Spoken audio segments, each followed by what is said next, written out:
What is going on, everybody? Welcome to the show. We have a tremendous guest on this week, a woman of strong character, passion, and fortitude. She is the CEO and founder of Christie Love and helps consultants boost their level of confidence and communication skills to be seen on camera.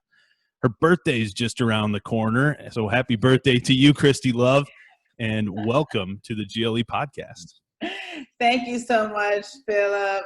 Awesome. I'm so happy to be here. This is an honor to actually be on your show. So Pleasure is all mine. I've been following your content on social and wanted to bring you on. I want you to share some of your wisdom with the GLE audience. So tell us a little bit about where you're from, your background, a little bit of your story so we can get to know you better. all right. Well, I've moved many different places. I was born in Michigan, actually, in Detroit, Michigan. Woo, woo. Okay. Represent Detroit. There you go. But at around age 20, I got a cool opportunity to work for a corporate company called Skechers USA. Within that company, I had the honor to work with many different leaders in multi-billion-dollar corporations. And I was pretty young at that time, and I was fearful of speaking. I could never talk to someone, especially not like we are doing now, Phil, one-on-one. So I was terrified. I mean, I got the jitters. I would want to just cry and literally run away when someone tried to talk to me or if I was in a meeting. So I knew I had a problem there, but I knew that communication and building your confidence was so important. So at that time, I took a leap of faith and joined Toastmasters. Not sure if you're familiar with Toastmasters or your audience is, but that group really helped me transform my life. Very cool. It's a great group. Actually, joined a local Toastmasters here in Houston, and it's a great opportunity to get better and practice speaking in a very safe place. Really cool what Toastmasters has done. And rep in Detroit. Do you know I went to Wayne State in Detroit, Michigan? Oh, did you? I'm a Detroit boy. Hey. So what part of Detroit? Mother's from East Side, dad's from the West Side. So 8 Mile and Mendota is most there you go. There you go. Very cool. So as you began your journey of speaking, tell us about a time where you had to overcome and get up there, and you talked about some of those feelings you felt speaking, all that nervousness. How do you overcome that? What do you got to do to overcome those things? Well, for me, first I had the desire. I mean, I was pushed into an opportunity that I had to make a change right that minute. I lived in Washington State at the time, and Skechers actually moved me to California, Paradise. So I worked on the beach. I lived on the beach. Wow. You know, I had this fancy job, glass office, overlooking the ocean, and I couldn't speak. That's awesome. So I knew I had to make a change. So I did a little soul searching myself and joined Toastmasters. And I guess that was the major pivoting or change for me was that, I mean, I was put on a spot. I mean, I was in those meetings where I just wanted to just run out the back door, and I know I had a problem, but they kept pushing me forward. Mm-hmm. So when I joined Toastmasters, it was the scariest thing of my life. Kid you not. The office building was about right across the street. I got off for work at 5 o'clock. It started around 7 o'clock, and I sat in the parking lot for 2 hours, screaming, hyperventilating. I mean, I was a whole, whole different person, terrified, petrified, hyperventilating, screaming at my mother for 2 hours because I was scared to go in the door. Wow. But you know what? I kept doing it, and I kept doing it, and I kept doing it, and I kept doing it until I got over that hump. Mm-hmm. And then I helped others, and then I helped more, and then became leader and different officer positions within the organization. Mm-hmm. And I moved all the way up to president. Became president of chapters, actually, and joined multiple contests.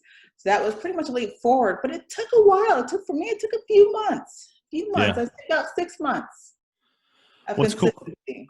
What's cool about that is you recognize that need, and and you really dove into it. You forced yourself into those uncomfortable situations. And I think that's really how we can move forward, is challenging ourselves to do those uncomfortable things. Did you ever play music or have to do anything up in front of people when you were younger? I did, but nothing. I guess they say that fear is, most people are more fearful of public speaking than they are of dying. And Right. yes, I played the instrument. I played clarinet. I was like placed second in clarinet from junior high school. I love dancing, so I was always center of attention dancing, uh, Mhm. different what do you call it, talent shows. But speaking is a whole Wow. different ball game. It really is. Jerry Seinfeld has a joke about that, how people would rather be in the casket than giving the eulogy at a Oh funeral. yeah, yeah. And I easily jumped off a cliff true. into the ocean. It is funny how that works. So, what internal self-talk do you battle still to this day? Obviously, you've become a mature public speaker. Do you still to this day battle some internal self-talk and feelings as you're getting up to speak? Oh, of course. I think we all do. Now I've trained myself to really like just shake it off, keep going, shake it off and keep going. Where before, it took a lot. It took a lot. I mean, I'd meditate in the morning, every morning for 20 minutes. I'd meditate in the evening. I'd meditate before I walk in. And there was all this negative self-talk about you're not good enough. They're going to laugh at you. They're going to criticize you. And I think it was when I recognized that, hey, everyone's doing the same thing. It doesn't matter. I'm here to get better. Mhm. That kind of moved away.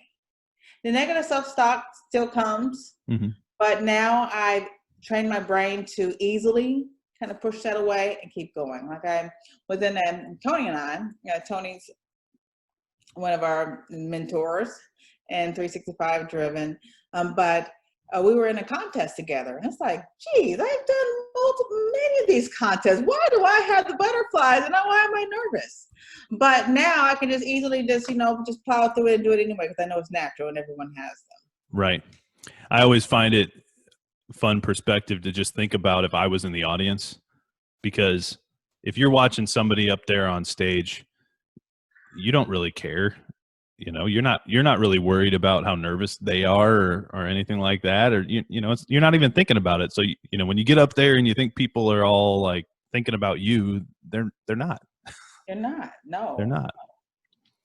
So, are there any key habits or techniques that you employ that have really helped you along the way to practice certain speaking techniques? You say you overcome that self-talk quickly. Are there tools in your toolbox that you use to do that, or is it just more of a repetition practice sort of thing? I think it's both. Number one, I do a lot of meditation every Hmm. morning. I visualize myself on stage, being happy, having a good time. I usually start each presentation with a joke. I've learned to laugh at myself, so that makes things a lot easier. On the meditation side, there's a lot of things, like I said, I do in the morning and evenings to get my mindset um, moving toward the things that I want in life. I journal, I meditate, I visualize, I have a vision board. I dance every morning for about 20 minutes. I try to do that, especially on the weekends at lunch or lunchtime and at night. I dance and I visualize the things that I want. And Wow. when I'm visualizing, I'm seeing myself on the stage. I'm seeing myself give a great presentation. I'm seeing myself doing my best.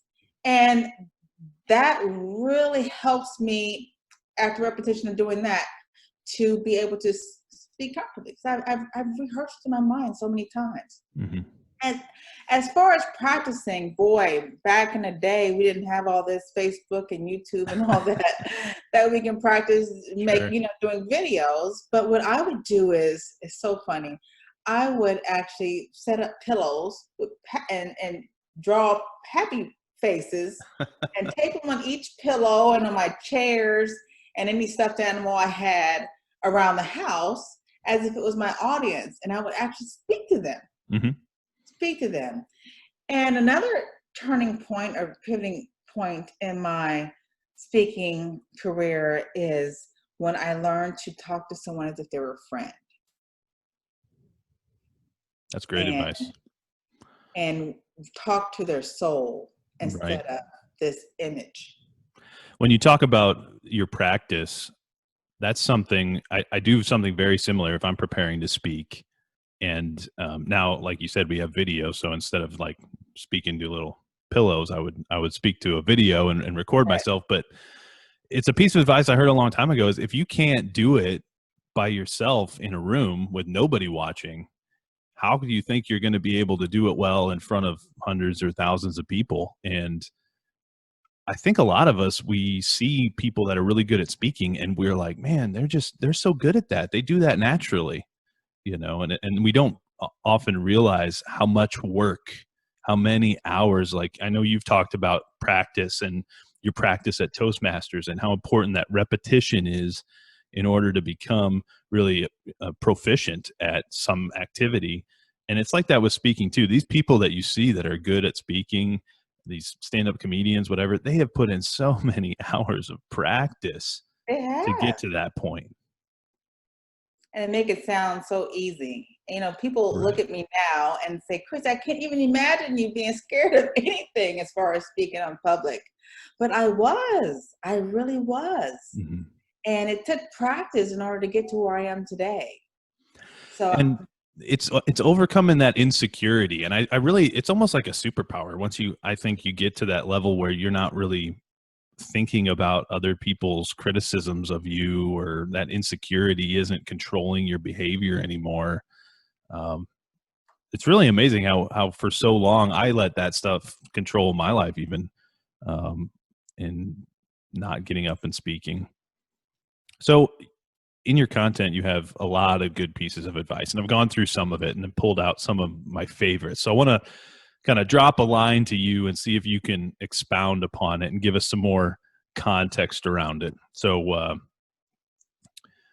one thing you talk about a lot is passion and being passionate about what you're doing. So how important is that passion to you in what you're doing when you're communicating with others?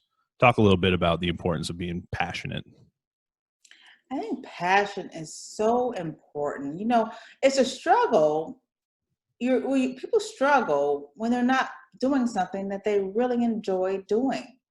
And yes, it may take a little bit of work to do that, but I've always admired public speakers. I wanted to be a public speaker. But now that I have a skill, now I can have fun with it. Now I can have fun with it that I can teach and show others and help them get to where, they want to be and transform their lives. Because speaking has taken me so far in life to opportunities, giving me opportunities that I would have never had if I would have stayed that little scared girl back in the day. But now I absolutely love it. And if you look at my Facebook page, you'll see hundreds of videos. And my mother laughs at me. She says, "Only you could like sit there and look at the camera." And sometimes I'll do like 20 a day. I'll just like do 20 a day, and I have so much fun laughing and talking at this little camera. Uh-huh. But I love it. I'm passionate about it. And if I didn't love it, I wouldn't continue to improve. And I think that's important in everything you do. Yeah, I totally agree. I think sometimes I see passionate people, and I'm kind of a high energy person. I may not seem like it, but I think high energy people, we're passionate and we talk with that passion. And sometimes people can interpret that as something else if they're kind of like a different energy. I know Chris Voss. I don't know if you know Chris. He talks a lot about that late night DJ voice when you're negotiating, and that's definitely not my typical mode of speaking. And especially when you're speaking with passion, you're not in late night DJ mode. But I thought that was kind of an interesting metaphor for another vocal style, kind of going into more of a laid back style. But I agree. You got to be passionate about what you're doing. You talk about being crippled by fear. We touched on it a little bit already, but what's Mhm. your approach when something comes to you and you're a little fearful of it now?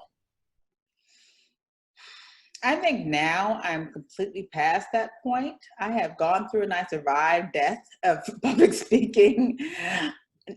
So now I can evaluate each situation, and I understand that, hey, that was the biggest part of my life, the biggest transformation I've ever done in my life. And I see that if I did that, I can pretty much do anything. Mm-hmm. It's all about public speaking. Now I can talk to anyone. It doesn't matter how rich they are, how poor they are, where they come from, what part of the country or what part of the world they come from. Right. They know they can always talk to me as if I was their best friend because I'm here to help them. It's amazing how little we focus on public speaking in education, and how much, like, I 100% agree. I think public speaking 10x is everything you do. And if you can overcome that and become proficient at it, I mean, what an asset to be a good speaker. Um,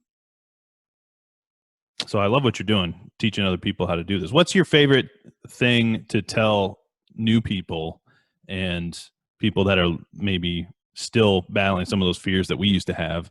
And I guess what's the most common mindset mistake that you see others making? The most common mindset mistake I see other people making is quitting.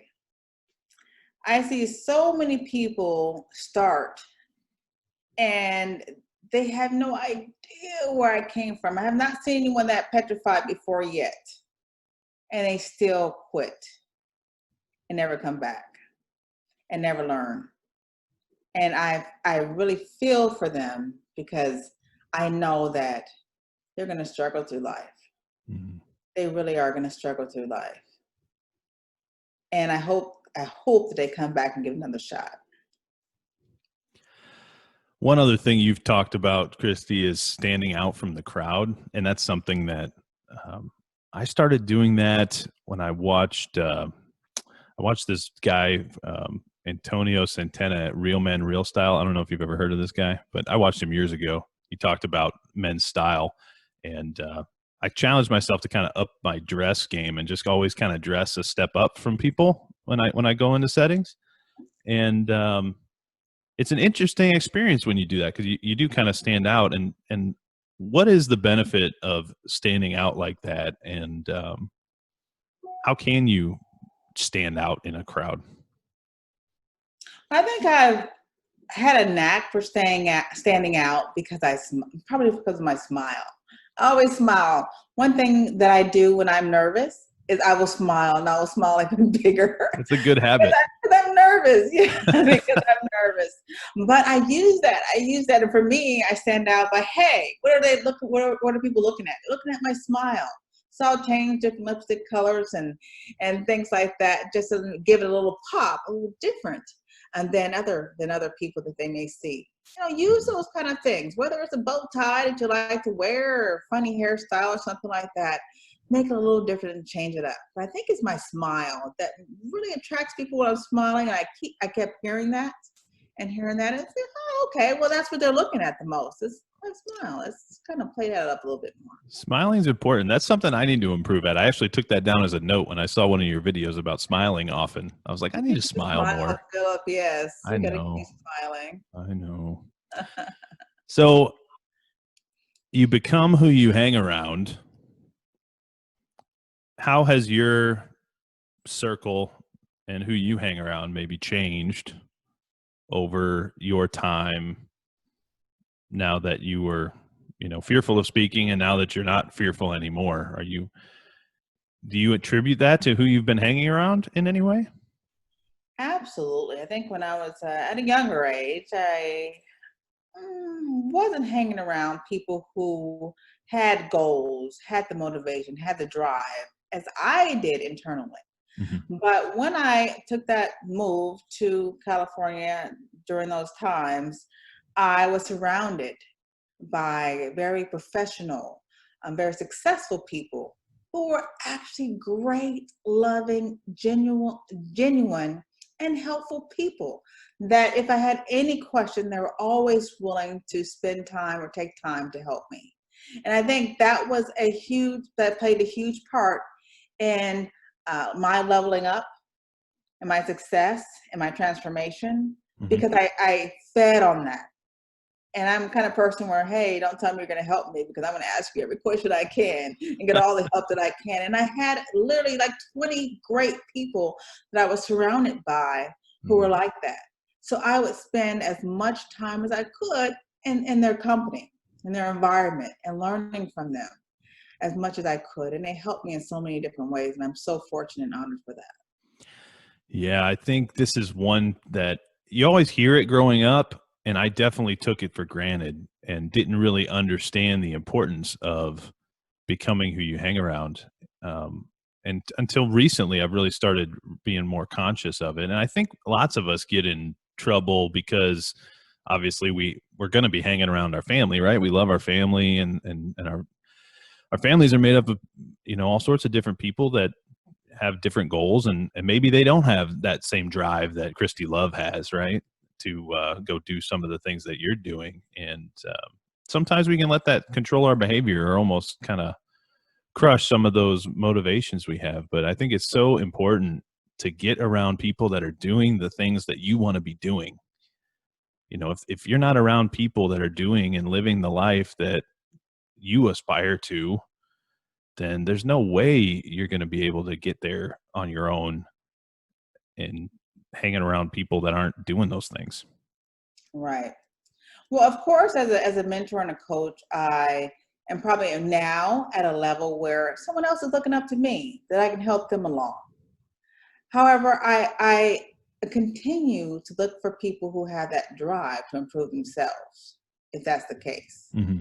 On the other hand, the groups that I'm in, my social environment, are always people who are doing things, have things that I can learn from, and who are more than willing to share that information as well to help me to become my best, Hmm. and vice versa. So that is so important. And now I'm in a space in my life where all of the people that I'm around are pretty much on the same playing field as I am. We all have goals. We're all working towards something. Hmm. This show's about leadership in many ways, and there's many ways to exhibit leadership. Obviously, you're showing great leadership in your coaching and helping people become better speakers and more confident in front of the camera. You talked in one of your videos about leaders letting go of their egos. And can you expound a little bit on where you see leaders showing a little too much ego, and then maybe where sometimes they get accused of maybe having a little too much ego and it might not be? Right, that's very unfortunate. Like I said, most of the leaders that I'm surrounded with, or I allow in my circle, are people who help others, who genuinely want to help others, who want to help others succeed. But there are people who don't. Unfortunately, there are people who don't, and want to keep all that information to themselves and not help others. And it's unfortunate, because they probably have a lot of value that they can provide for someone else. And that was in my position, or someone else who needs a little helping hand. So let go of the ego. Let go of the ego. Be yourself and be genuine and help others. That's what a leader is. That's what a leader is able to pinpoint those people who have the desire to become someone, and use your expertise to help them along. Have you ever been accused when you started putting out a bunch of videos of yourself? Have you ever run into anybody that perceived something like that as having a little bit too much ego, or Mm. hey, you're taking all these videos of yourself, you must be pretty into yourself, Christy? I have not. I think one person kind of did, and I also have a video of that. Is, hey, there's this button called delete, you know, because they're haters, and Yeah. I have probably lost a few friends that I don't see all that much. At the beginning, they were all excited that I was doing this, but then they're Mhm. like, okay, okay, she's getting bigger, she's getting bigger, she's getting bigger, she's blowing up now. Now she's out of the water, so let me not associate with her anymore. And that's their issue. That's their issue. Mhm. Yeah, I think it's very interesting how people can show their insecurities and almost kind of reflect them onto others when they start doing things that they're not comfortable doing. And it's such great advice what you just gave. Surround yourself with those good people that have goals and are doing big things that are going to benefit you. And yeah, you're going to have haters, and not everyone's going to like what you're doing, but you don't have to focus on them or let them control what you're doing. Oh no. So building up other people.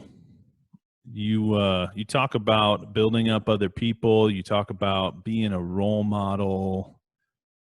You talk about your level of success being determined by your thoughts. Let's focus on building up other people. Do you think people out there are building up other people as much as they need to, or can we all get a little bit better at that? I think we all can get a little bit better. If you remember, I am where I am today because someone built me up. Someone had the time and had the interest in me and saw something in me to help build me up. So it's my duty, my responsibility to others to build them up. I wish I saw more of that. Nowadays, I'm noticing people are really to themselves. Mm-hmm. They're sitting in line, always on this thing called social media, which I guess is good because they're probably looking at my face. But they're self-centered, and I always wonder, I'm like, where's the compassion? Where's the uh, the what do you call it? The empathy for other people. That's gone. It's Mm-hmm. going. It's there, but it's going, and I don't see that much. And the respect for others, the respect for other people as individuals. It's either a this or that, or or yes or no, or they're this or they're that. What about people? Mm-hmm. I love people. I Yeah, don't care where you're from. I'm here to help.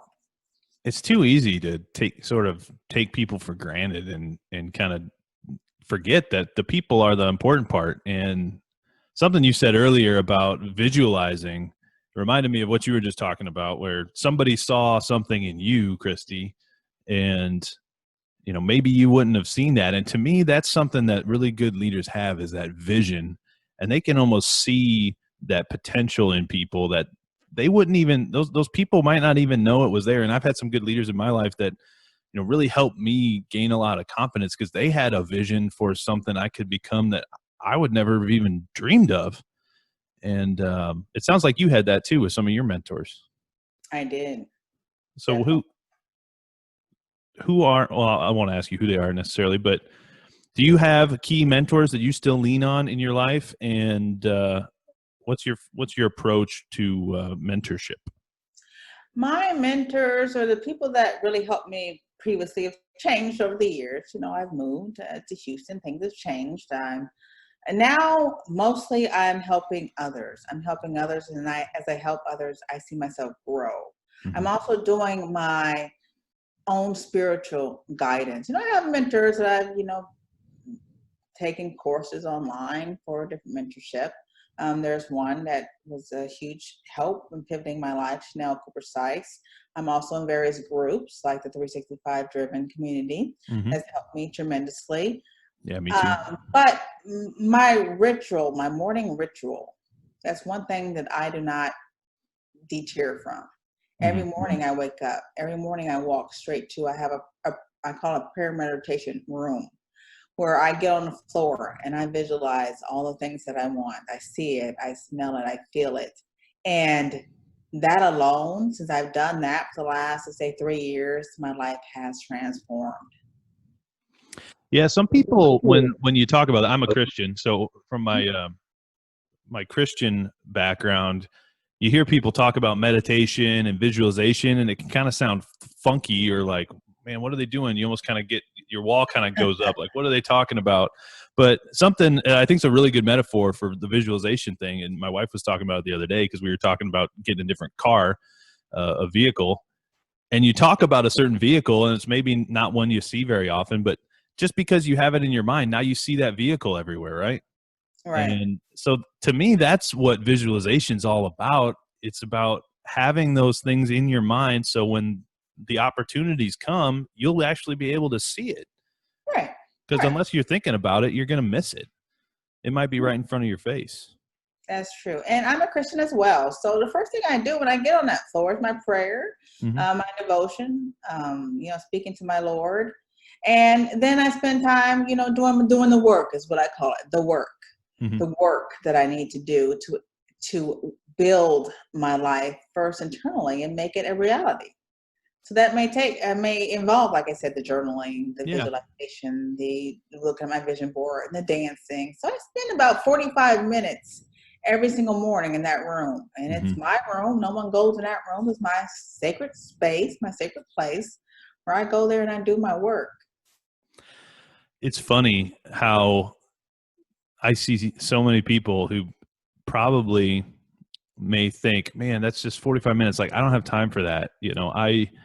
I'm so busy with doing all this important stuff. I don't have time for that. But to me, that thought time, that time to sit and think and visualize and have your time, that's going to make you 10 times more productive toward what you want to accomplish throughout the day. And it's so important to make that time to think about things and just, write things down, journal. Like I love the journaling. I think there's something to writing, like pen and paper writing.